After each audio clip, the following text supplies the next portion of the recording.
friendly rates for you guys to join based on the length of your tenure as an advisor.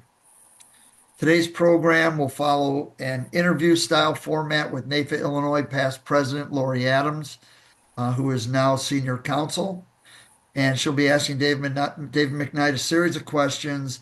And if your question does not get answered during the program, please enter it in the chat. And if we have time afterwards, we'll see if we can get to all of those questions. Before we kick off, I just want to give you a little bit of background on David McKnight. First and foremost, he is a NAIFA Illinois member. Thank you, David. And David graduated from Brigham Young University with honors in 1997. Over the past 23 years, he's helped put thousands of Americans on the road to the 0% tax bracket. He's made frequent appearances on Forbes, USA Today, New York Times, Fox Business, CBS Radio, Bloomberg Radio, Huffington Post, Reuters, CNBC, Yahoo Finance, NASDAQ.com, Investors Daily, Investors Business Daily, Kiplinger's Market Watch, and numerous other national publications. And I guarantee you he'll be out on all future publications that haven't even been created yet. So his best-selling book, The Power of Zero, has sold over 350,000 copies, and it's been updated and revised version was published by Penguin Random House. When it launched in September of 2018, it finished the week as the #2 most sold business book in the world. For 2 consecutive years, Forbes magazine has ranked The Power of Zero as a top 10 financial resource in the country. This book was recently made into a full-length documentary film entitled The Power of Zero, The Tax Train is Coming. I have used so much language that I have learned from David in my practice on a daily basis, and it has transformed my practice. So thank you, David, for all your knowledge and wisdom and passing that on to us. It's my pleasure to introduce David McKnight and Lori Adams for today's program. Thank you, David. So let's get started. I know we've got a lot to cover. It's really a thrill to be here with all of you and to welcome David McKnight. So David, let's get started with your inspiration. What inspired you to write The Guru Gap, and how does it connect with or differ from your other work? It's a great question to start off. I started off in the financial services industry back in 1997. And when I first started out, this is before Al Gore had really invented the internet. And so when people were, when my prospects were vetting out my recommendations, they only had a couple of different options. They could go to their father-in-law, they could go to their college roommate, they could go to their neighbor, they could go to their tax preparer. But rarely would those types of conversations really derail the sales process. Well, that was a long time ago. Today, we live in a totally different world. It's 2024. 90% of the time, these are pretty hard numbers. 90% of the time, when you make a recommendation, your clients are going to take to the internet and research what the experts say. And when they do that Google search, who is going to rise to the top of the search results? It's going to be the people with the biggest platforms, the people with the largest, followings and the loudest voices. These are our financial gurus. And so in this book, I talk about 5 financial gurus who I think have really done us a disservice as members of the mainstream financial community, because their recommendations sort of deviate so egregiously from mainstream academic consensus. Just to give you an example, so I talk about Dave Ramsey, Susie Orman, Ken Fisher, a guy named Clark Howard. Clark Howard maybe isn't as well known today, but when I graduated from college, he was sort of like the Dave Ramsey of the world. He was on every radio station across the country. He still has a pretty big footprint.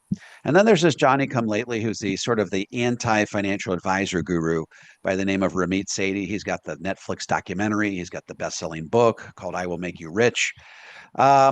Notice he says, I will make you rich, not financial advisors will make you rich. So anyway, what do these gurus say? Well, just to give you an example, Dave Ramsey says, if you were to research cash value life insurance, he says 100% of cash value life insurance sucks 100% of the time. The only people that get it are either easy dupes or they just haven't researched it enough.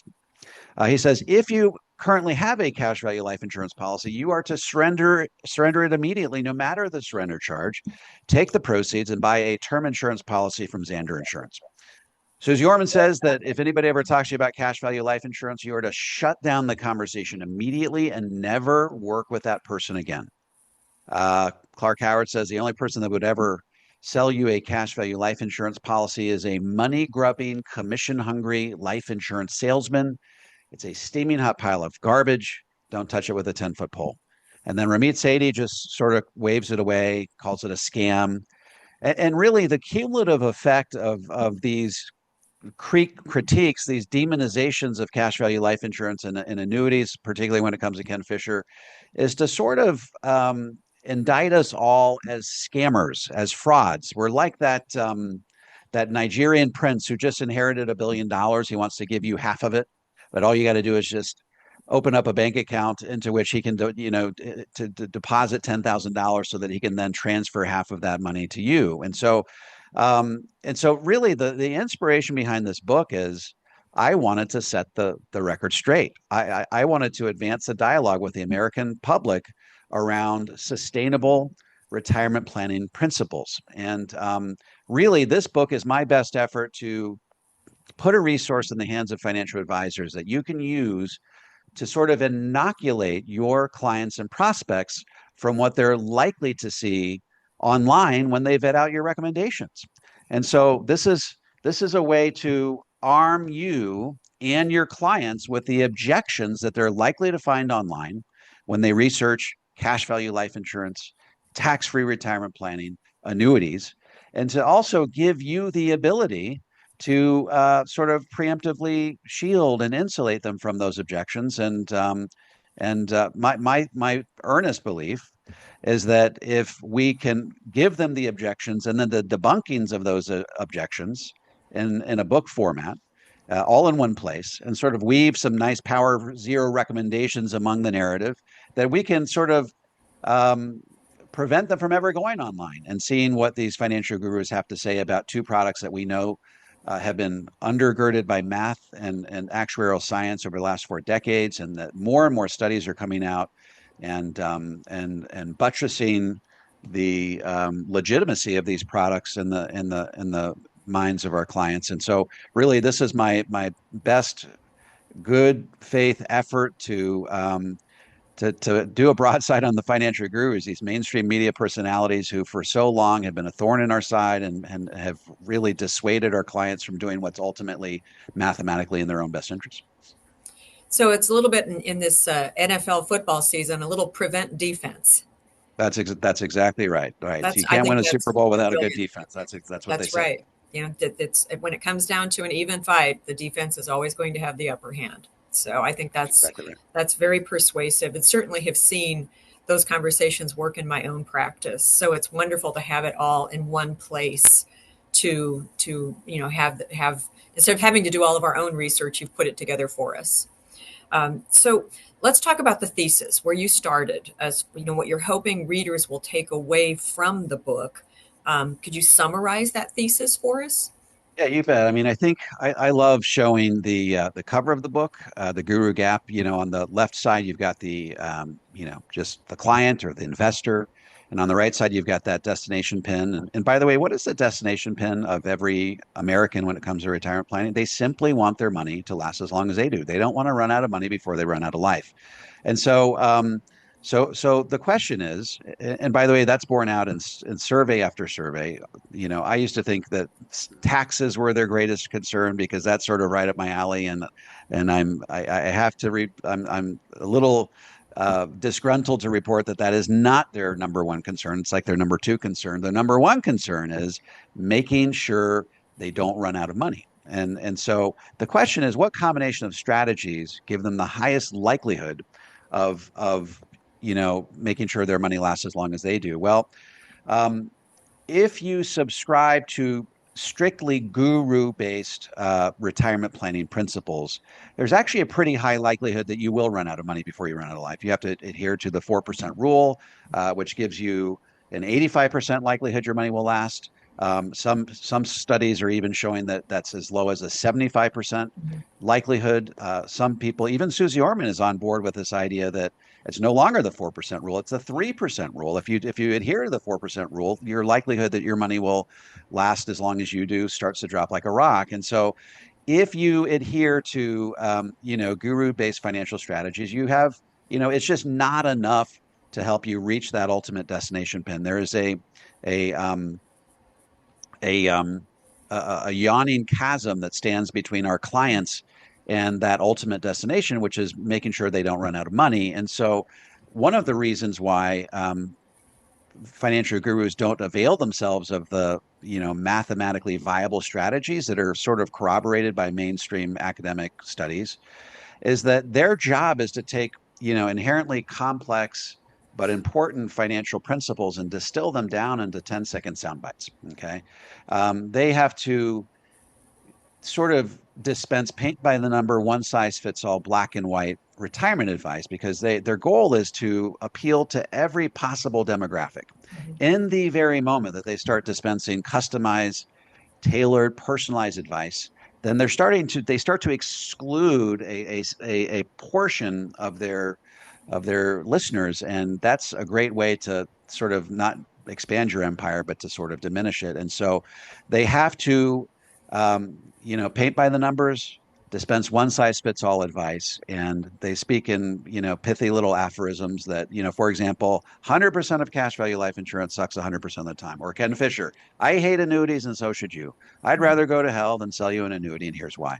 So this is the type of advice that we get, and by nature, it's nebulous, it's devoid of nuance, and it can't possibly give us the tailored instructions that we need to reach that final destination pin. And so, really, the thesis of the book is that our clients need more. They need more sophisticated advice to be able to bridge that chasm of advice that's sort of put out there by the financial gurus. And I think this book goes a long way towards helping to bridge that chasm and hopefully sort of advance the dialogue around sustainable retirement planning principles.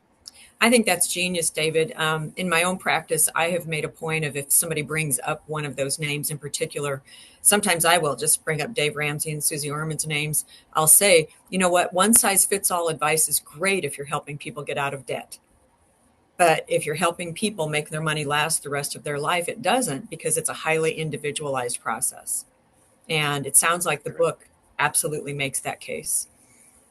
Yeah, I mean, if you're making 50,000 and spending 60, Dave Ramsey is precisely the guy you should be talking to right about now. I mean, that's a superpower.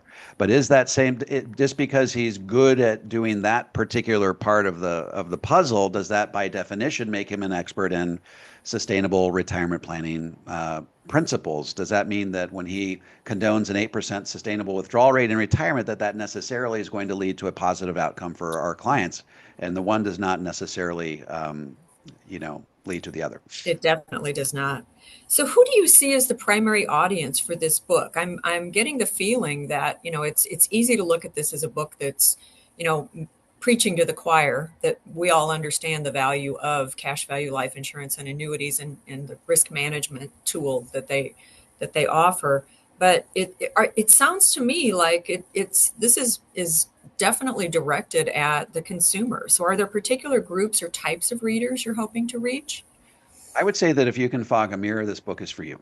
Let me unpack that a little bit. I think that if you're a financial advisor, you need to be intimately familiar with the objections that these gurus are going to levy at the recommendations that you make.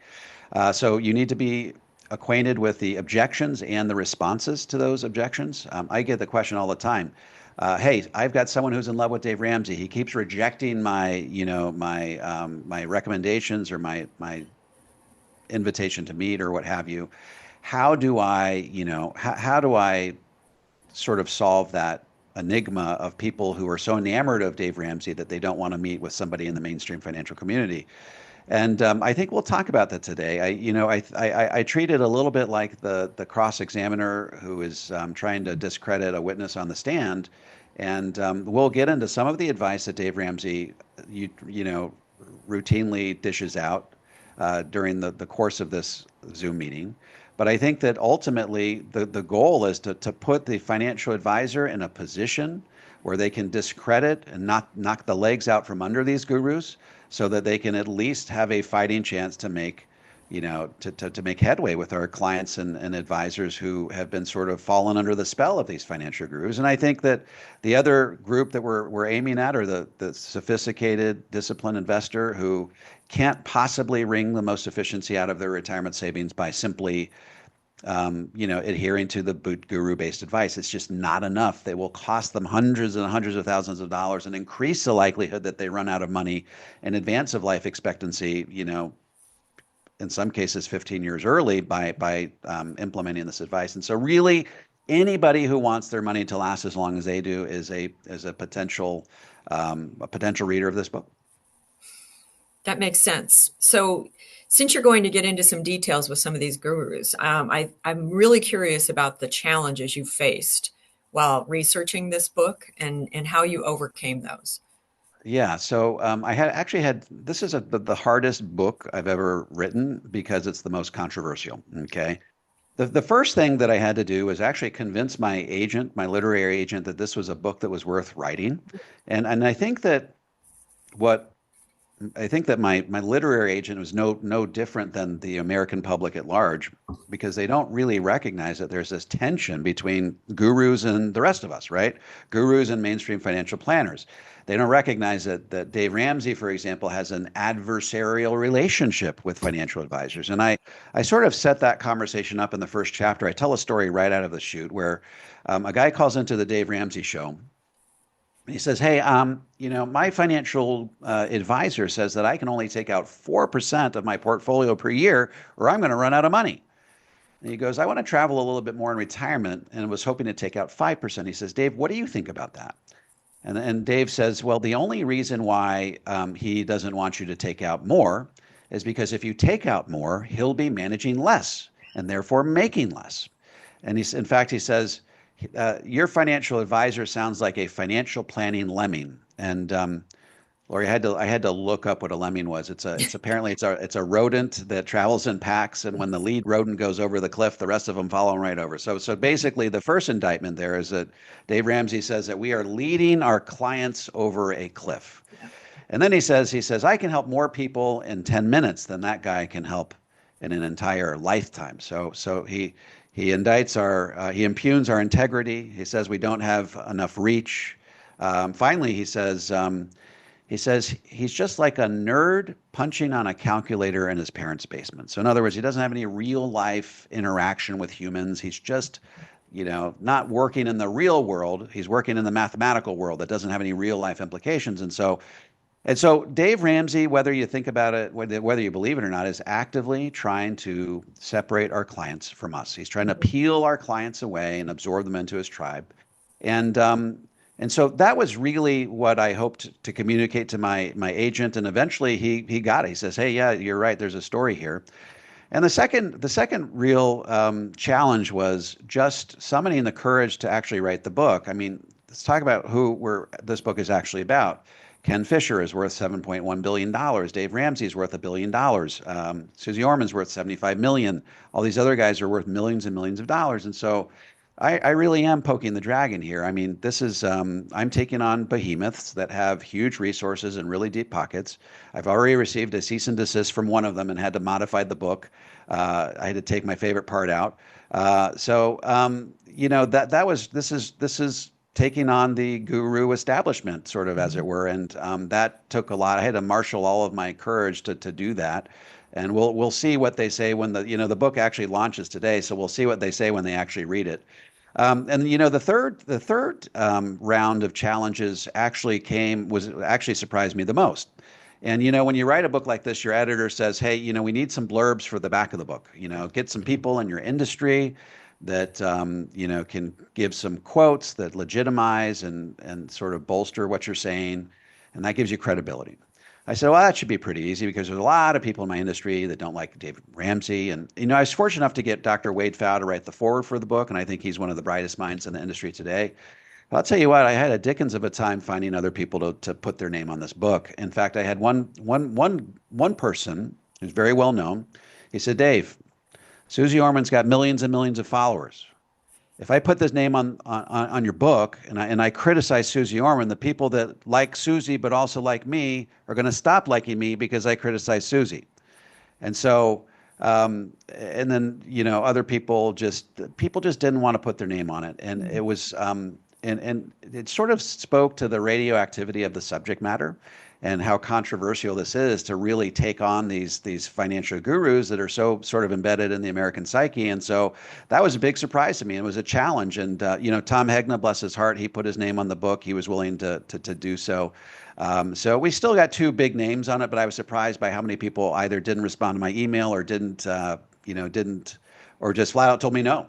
So that was a challenge. But ultimately, this book got published. Today is the day, and I'm really anxious for people to see what we have to say. Oh, I'm very anxious to read it. There's no question.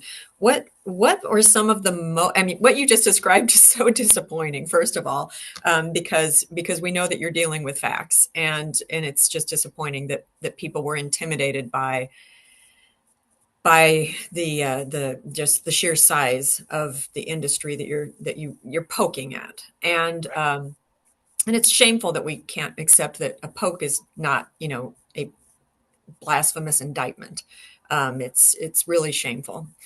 So I'm disappointed in that. So hopefully there were some other surprising things that you learned while you were writing the book that Yeah. are a little more encouraging.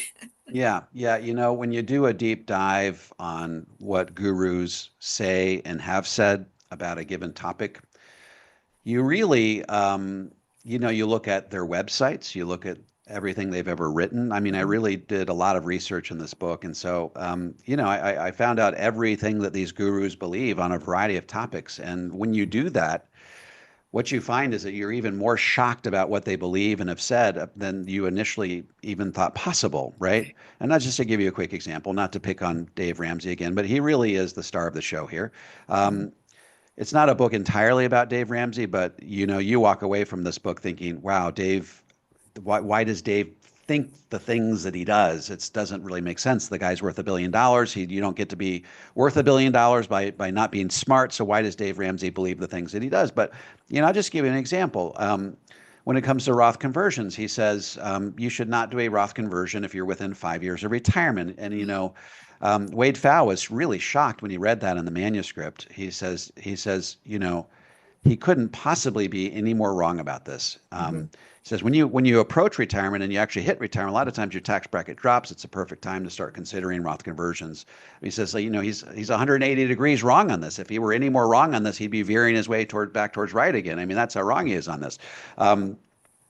And Dave Ramsey also says that you should never do a Roth conversion unless you have the cash with which to pay the tax on the Roth conversion. And while this is generally a good idea, Wade Pfau says there's lots of scenarios in which he could, envision somebody doing a Roth conversion, even if they didn't have the cash with which to pay the tax. And then the last one that I really take Dave Ramsey to task on is he says you should never do a Roth conversion if you bump up into the next higher tax bracket. And he actually gives as the poster child the 22% tax bracket. He says if you're in the 22, don't ever bump up into the 24. And the 24 is still lower than the future version of the 22, which is 25. And for 2% more, you can shift an extra $183,000 to tax free, and it only costs you 2% on the margin. I mean, this is precisely the type of instance in which you should bump up into the next higher tax bracket. So Dave Ramsey is like, he gets almost every facet of Roth conversions wrong, and all the things that he should be talking about are just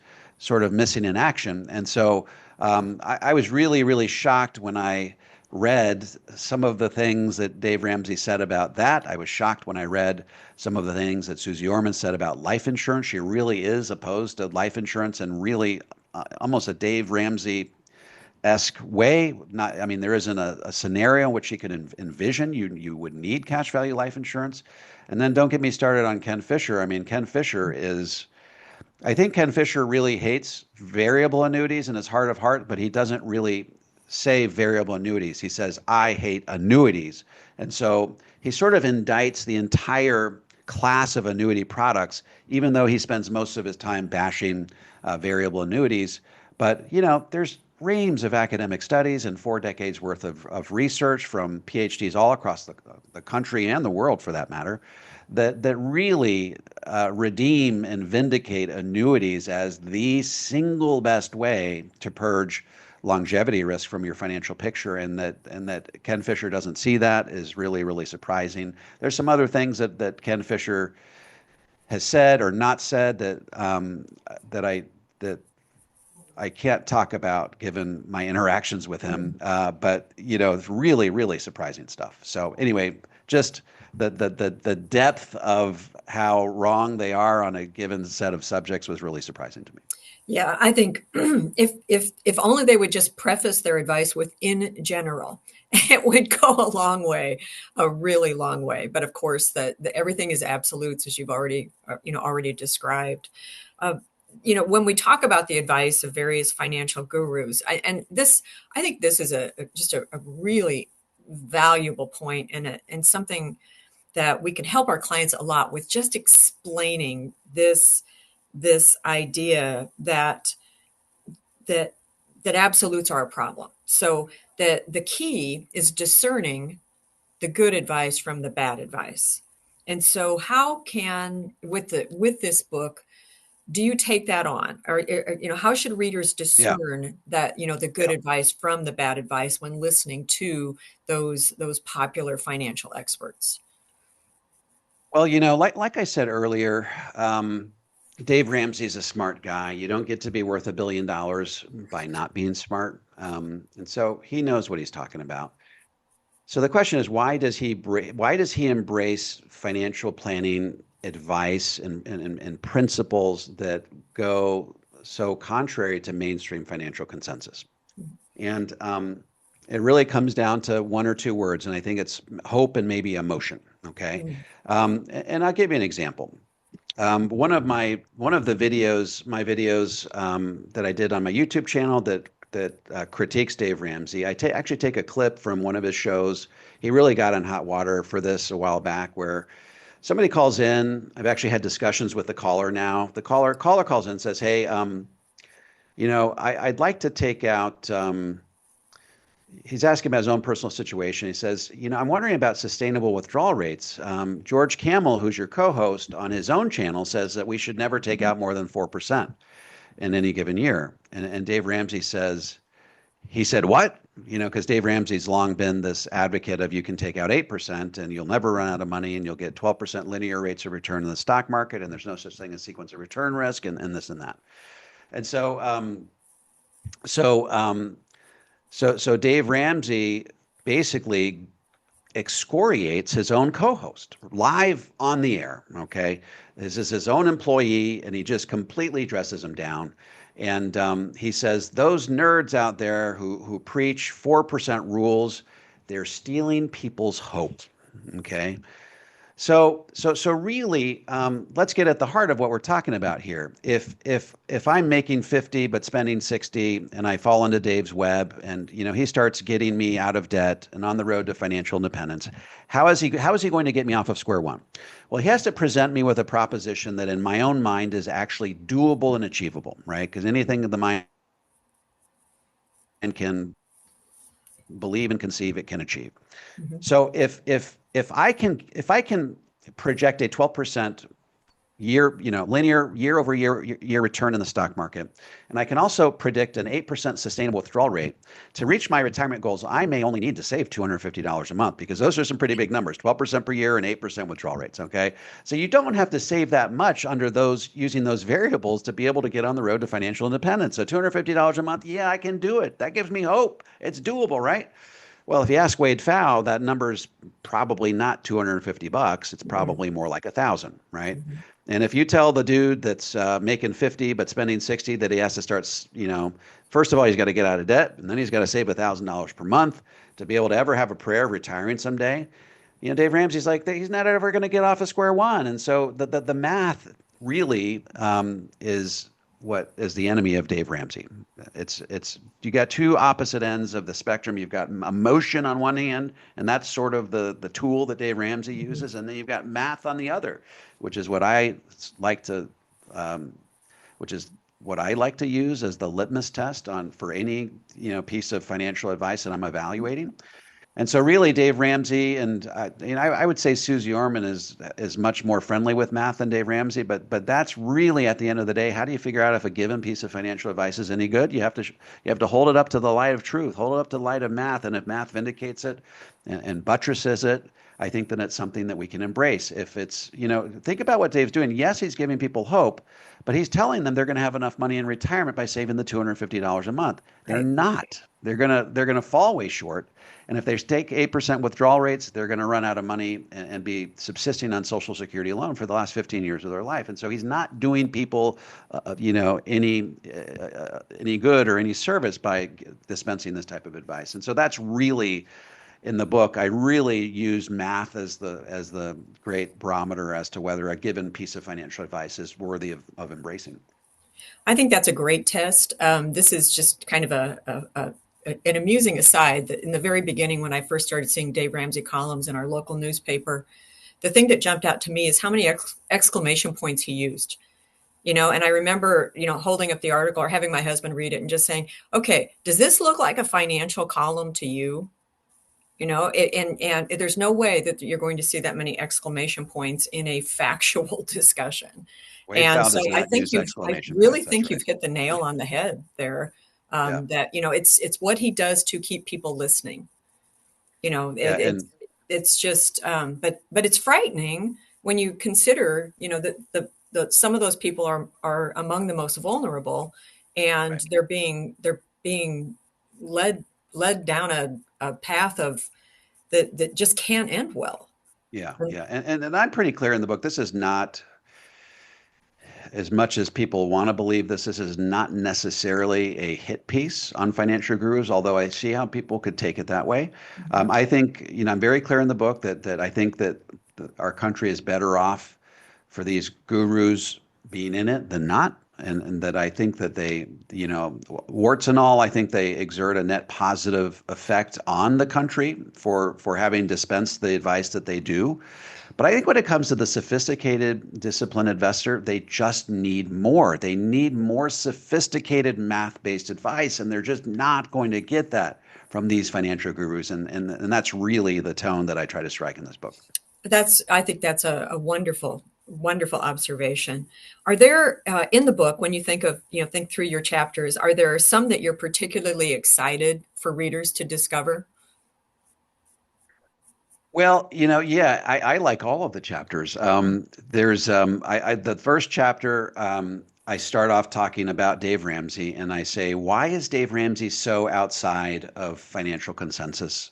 Like I said, he's a smart guy. He's worth $1 billion. Why does he say things that aren't true, at least from a math perspective? And so I actually offer five reasons why he is the way that he is. And one of them is he's intentionally trying to create this adversarial relationship with the mainstream financial planning community because we are his prospecting pool.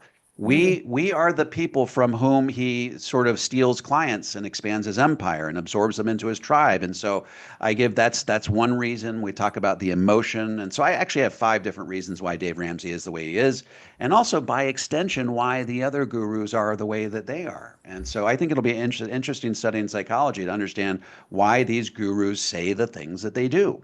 Mhm. I really like the chapter on life insurance, because life insurance, even more so than annuities, which just really is getting a black eye these days with the proliferation of the internet and all of these talking heads that are likewise dispensing one size fits all financial planning advice. It's very, very easy to paint cash value life insurance in sort of an evil light. And so I talk about 3 math-based strategies that will, based on lots and lots of studies, extend the life of our clients and prospects' retirement if they utilize it. And the one that I really, really love is this whole idea of the volatility buffer. And basically, the volatility buffer is a strategy that's been vindicated by a recent Ernst & Young study.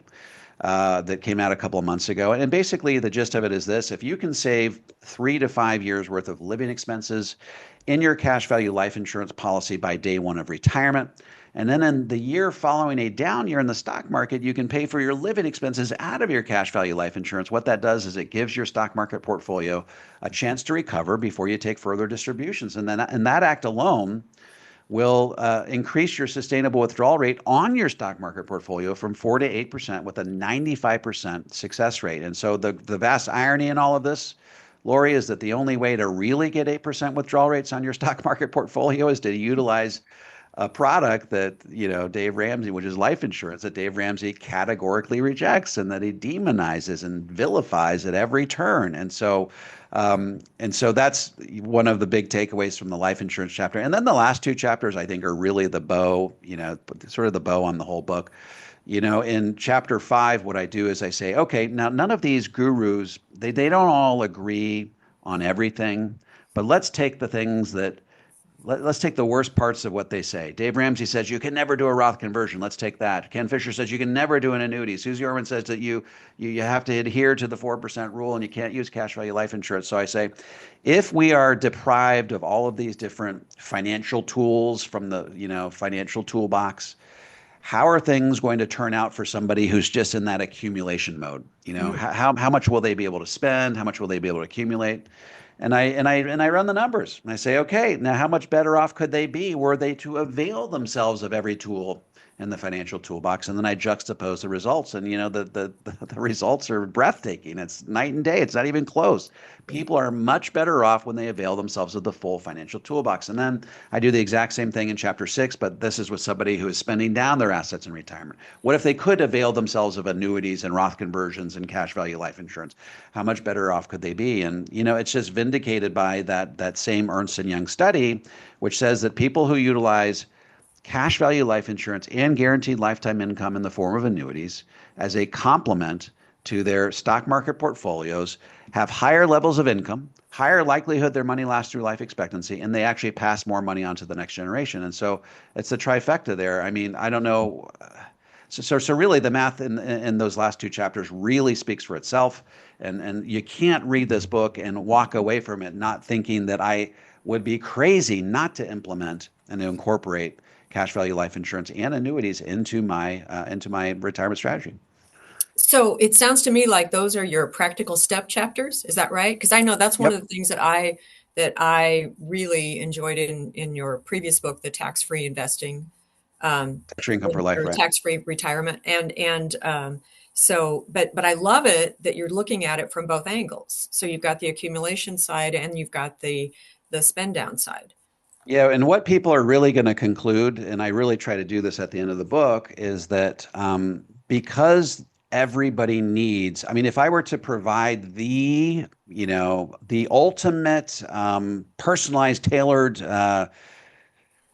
customized strategy within this book, it would sort of be self-defeating because I'm basically railing on these gurus who speak in pithy aphorisms and one size fits all type of things. And I say, you need a customized, tailored strategy. And so a book in and of itself can't really provide that. But what they're going to do at the end of having read this book is they're going to turn to the person that gave it to them and says, are you the person that I can turn to get that customized, tailored, personalized strategy to help me wring the most efficiency out of my retirement savings? And so really the purpose of this book is to really set the table for that type of conversation so that you, the financial advisor, can then step in and provide the type of customized advice that the gurus are routinely falling short of. And so there That's is some wonderful. step by step in those last two chapters, but at the end of the day, it's going to be up to you when you give this to your client to provide that customized strategy.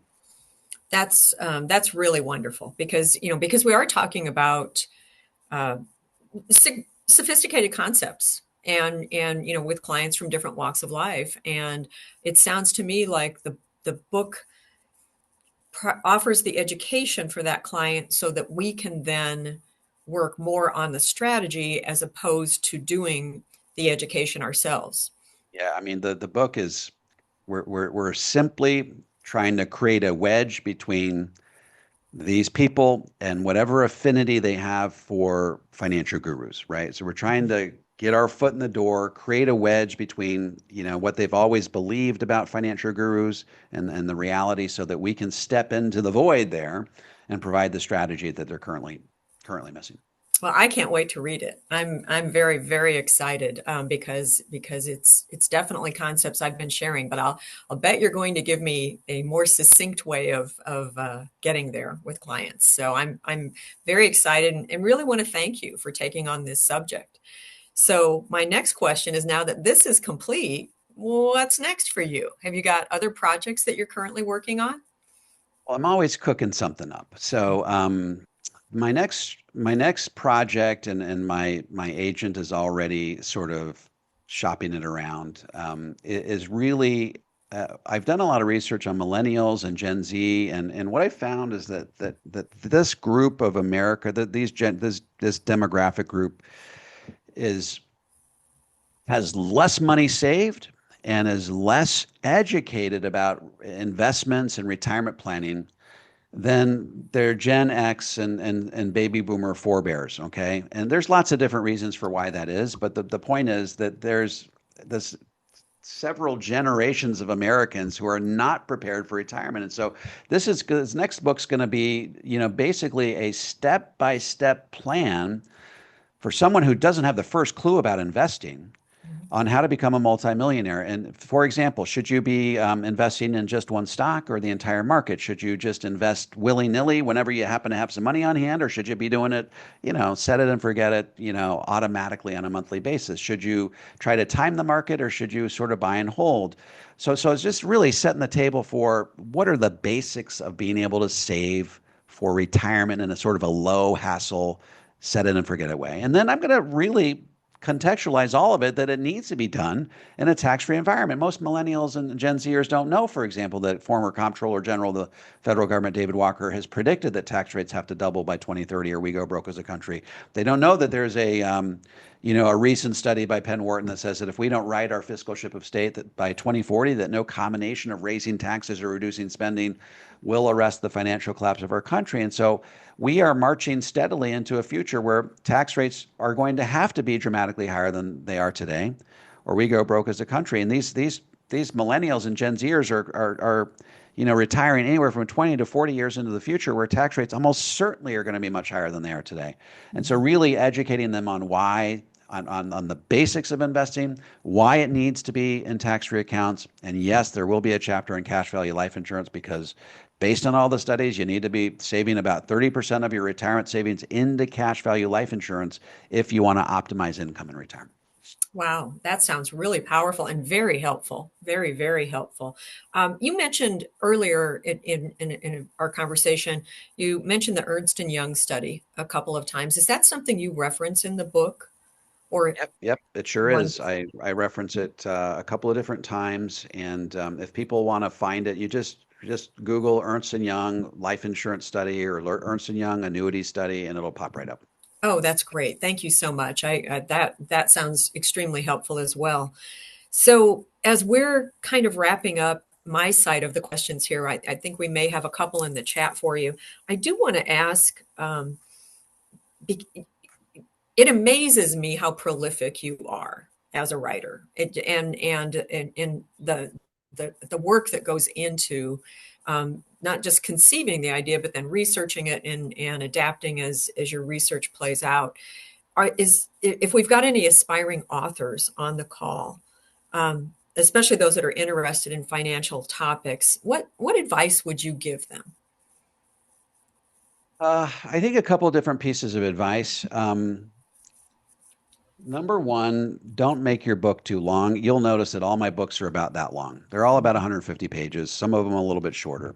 And, I like to pick on Tony Robbins here. Yeah. I've had this book on my shelf for years, but I've never even cracked it open. Mhm. And the reason I actually did crack it open the other day, because I wanted to see how many pages it was. It was like 650 pages. Look, people are not going to read your book if they don't think they're ever going to finish it. They're not going to start it if they don't think they're going to finish it.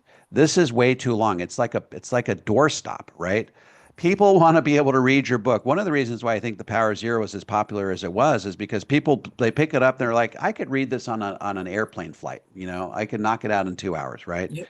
If you can't if you can't articulate what you're trying to say in a book that can be read in 2 hours or less, then you just have to be a little more pithy, right? You just so look, that's been one of my secrets of success, I think.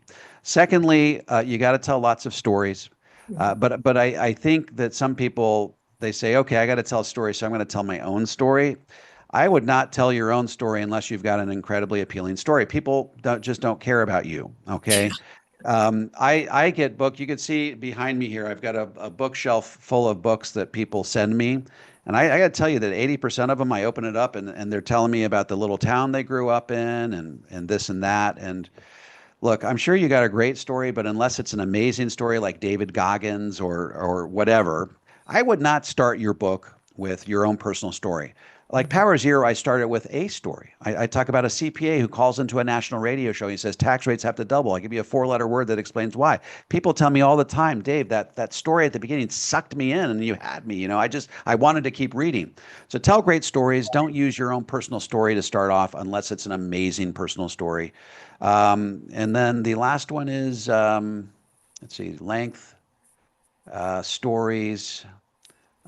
Yeah, find a good editor, find a good cover. Make sure it looks professional. Spend some extra money to make sure that I mean, it's really a reflection on you. You don't want typos. If people see typos, they're going to immediately infer that you're careless in your financial planning recommendations as well. So this is a reflection of you. So just make sure it looks super professional, and I think that'll be good. Well, thank you so much. I'm looking at the chat and I see one question that was submitted, and it's from Rick Cordero, asking if you've got thoughts on disability income insurance, or if that's something that you've ever thought about, maybe moving into a bit on helping people understand better. I probably would never write a book on it. It's not really my sweet spot. You sort of have to pick your lane, and not be a jack of all trades. That is in no way minimizing the importance of disability insurance. I mean, disability insurance is absolutely imperative. So your single greatest asset is standing in your own shoes. We've all been saying that for years, particularly as life insurance salesmen. You are a money making machine. You are your most valuable asset. And if you no longer have the ability to earn money, then you failed to insure your number one asset. And so it's obviously incredibly important. I probably won't write a book on it anytime soon, Mhm. though.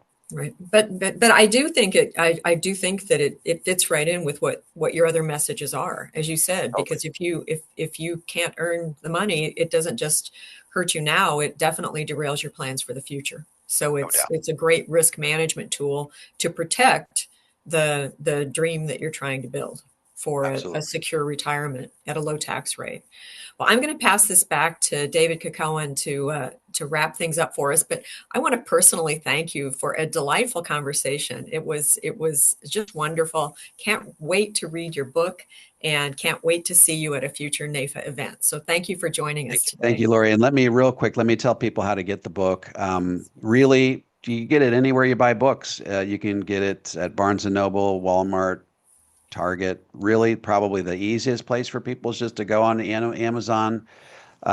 We're trying to make this a New York Times bestseller. I want Dave Ramsey to wake up in a week and have his email inbox flooded with emails from all of his coworkers and friends and family members and co-hosts. Dave, a book about you just hit New York Times bestseller. I think we need to get ahead of this and actually provide a response. He's historically never given responses to his critics. I would love to get a response from Dave Ramsey on this book. And if we can make it a New York Times bestseller, it may even just get his attention. So if you could buy the book on Amazon, Kindle doesn't help my cause. Audible doesn't help my cause.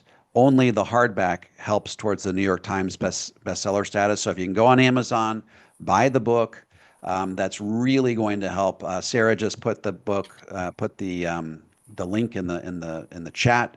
Very helpful. Thank you, Sarah.